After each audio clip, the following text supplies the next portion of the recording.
Hello, this is Chris Landry with a LPAC TV News Update. New research has furthered the progress on the non-particle creative view of life. A paper recently published by researchers at Northeastern University and the University of Perugia titled Electromagnetic Signals from Bacterial DNA answers the most frivolous objection made against the groundbreaking work done by the scientist who won the Nobel Prize for the discovery of HIV, Luc Montagnier. Montagnier's approach to virology and biology in general violates the most basic assumptions imposed upon science today, namely that life can be reduced to the interaction of particles according to the laws of physics and chemistry. The approach by Montagnier is quite remarkable and, if pursued, could destroy many roadblocks to the progress of science. To refresh the viewer's memory, the controversy is the following. Dr. Luc Montagnier's experiments demonstrated that not only does bacteria emit extremely low-frequency electromagnetic radiation, but that radiation can organize base nucleotides, the so-called building blocks of DNA, contained in a completely separate vessel, into organized DNA strains. And even more provocative, filtered water from which the bacteria had been removed also retained the ability to organize these nucleotides. Now, this does not refute Pasteur's principle that life comes only from life. However, the question raised is, what is life such that particles do not compose life? One of the objections to Montagnier's research was that no mechanism could explain how DNA could produce a low-frequency radio signal. In the paper cited above, the researchers proposed a mechanism by which a bacteria could emit electromagnetic radiation in the radio frequency range, as Montagnier had measured in his previous experiments.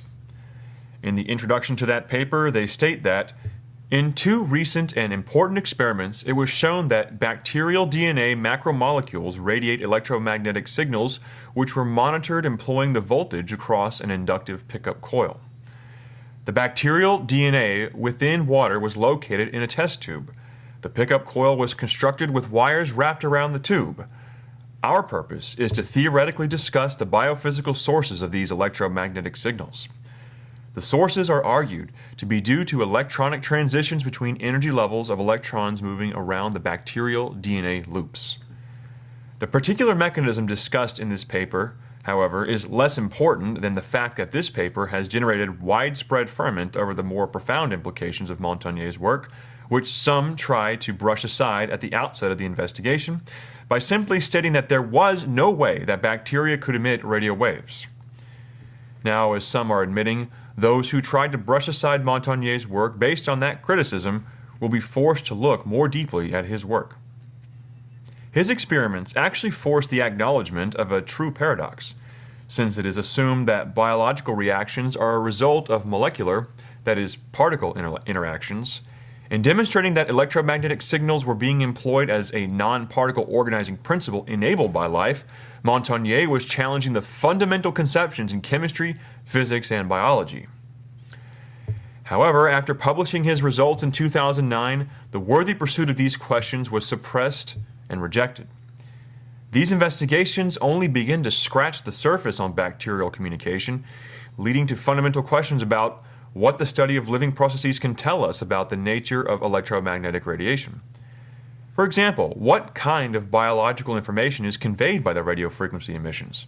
Or, how do such emissions vary from species to species?